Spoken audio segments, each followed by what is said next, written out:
জান্নাতে মহানবী সাল্লাল্লাহু আলাইহি ওয়াসাল্লাম এর সঙ্গী হবেন যারা পৃথিবীতে নবীর সঙ্গী হওয়ার সৌভাগ্য অর্জন করেছিলেন একমাত্র সাহাবায়ে কিরাম। দুনিয়ার জীবনে আর কোনো মুমিনের এ সৌভাগ্য ললাটে আসবে না। তবে নবীজি সাল্লাল্লাহু আলাইহি ওয়াসাল্লাম এমন কিছু আমল বর্ণনা করেছেন যা পালন করলে মুমিন ব্যক্তি জান্নাতে তার সান্নিধ্য লাভ করবেন।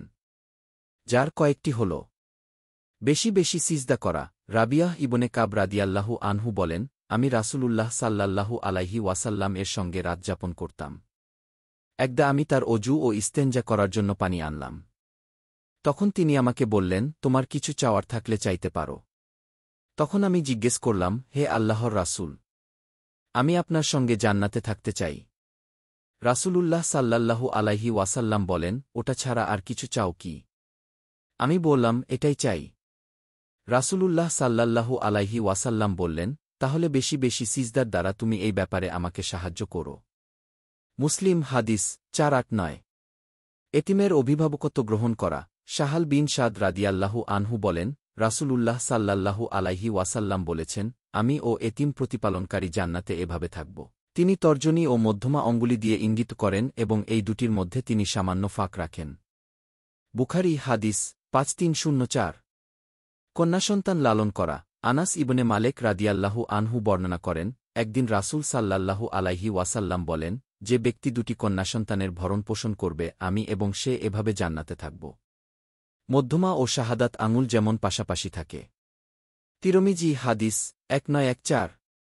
বোনদের প্রতিপালন করা।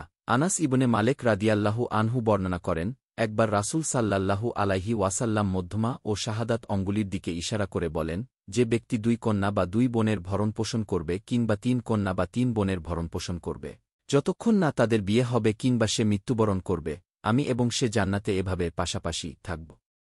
ইবনে হিব্বান হাদিস 447। উত্তম চরিত্রের অধিকারী হওয়া। আবদুল্লাহ ইবনে আমর রাদিয়াল্লাহু আনহু বলেন, একবার রাসূল সাল্লাল্লাহু আলাইহি ওয়াসাল্লাম বললেন, আমি কি তোমাদের ওই ব্যক্তি সম্পর্কে অবগত করব না যে কিয়ামতের দিন আমার সবচেয়ে প্রিয় এবং সর্বাধিক নিকটবর্তী হবে? সাহাবায়ে কিরাম চুপ রইলেন। রাসূল সাল্লাল্লাহু আলাইহি ওয়াসাল্লাম একই প্রশ্ন করলেন 2 বা 3 বার।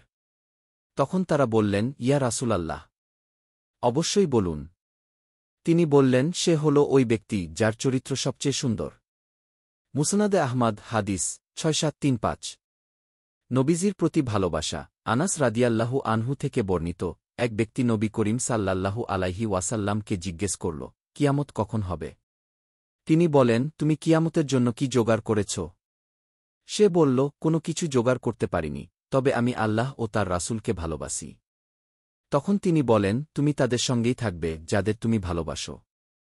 আনাস রাদিয়াল্লাহু আনহু বলেন, নবী করিম সাল্লাল্লাহু আলাইহি ওয়াসাল্লাম এর কথার দ্বারা আমরা এত আনন্দিত হয়েছি যে অন্য কোনো কথায় এত আনন্দিত হইনি। আনাস রাদিয়াল্লাহু আনহু বলেন, আমি নবী করিম সাল্লাল্লাহু আলাইহি ওয়াসাল্লামকে ভালোবাসি এবং আবু বকর, ওমর রাদিয়াল্লাহু আনহুকেও। আশা করি তাদের প্রতি আমার ভালোবাসার কারণে তাদের সঙ্গে জান্নাতে বসবাস করতে পারব, যদিও তাদের আমলের মতো আমল আমি করতে পারিনি। মুসলিম হাদিস 2639। বেশি বেশি দরুদ পাঠ করা। আবদুল্লাহ ইবনে মাসুদ রাদিয়াল্লাহু আনহু বর্ণনা করেন, রাসূল সাল্লাল্লাহু আলাইহি ওয়াসাল্লাম বলেছেন, শুনে রাখো, যে আমার উপর বেশি পরিমাণে দরুদ পাঠ করবে নিশ্চয় কিয়ামতের দিন সে আমার সর্বাধিক নৈকট্যপ্রাপ্ত হবে। মুসান্নাফে ইবনে আবি শায়বা হাদিস 32447। আল্লাহ তাআলা আমাদের এই আমলগুলো যথাযথ পালনের মাধ্যমে নবী সাল্লাল্লাহু আলাইহি ওয়াসাল্লাম এর সান্নিধ্য অর্জন করার তৌফিক দান করুন। আমিন। দিন প্রচারের উদ্দেশ্যে ভিডিওটি শেয়ার করুন। লাইক, কমেন্ট, ফলো এবং চ্যানেলটি সাবস্ক্রাইব করে পাশে থাকবেন। জাযাকাল্লাহ খৈরান।